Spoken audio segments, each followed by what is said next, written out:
এখানে একটা কথা আপনারা মনে রাখবেন, বাহিরের খাবারটা কোন তেলে কোন পরিবেশে রান্না করছে সেটা কিন্তু আপনি আমি কেউ দেখছি না, কিন্তু ঘরের যারা রান্না করছে, মা বোন আপুরা যারা আছেন, ওনারা তো ওই জিনিসটা হাইজিন মেনটেন করে রান্নার চেষ্টা করে। কথা বলেন ঠিক কিনা?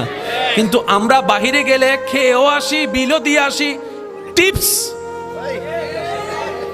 অথচ ঘরে যারা রান্না করে সে মা বোনকে বছরে একবার থ্যাংক ইউ বলতে পারি। আল্লাহ পাক আমাদের মন মানসিকতা পরিবর্তন করুক, বলে না আমিন। অন্যের ভালোর মধ্যেই নিজেকে ভালো রাখা যায়। মনে রাখবেন, অন্যের মুখের হাসি কেড়ে নিয়ে আজ পর্যন্ত কেউ সত্যিকারভাবে ভালো থাকতে পারেনি। সবাই ভালো থাকার অভিনয় করে। যেমন ভালো আছি শব্দটা ভালো আছির অর্থই দেয়।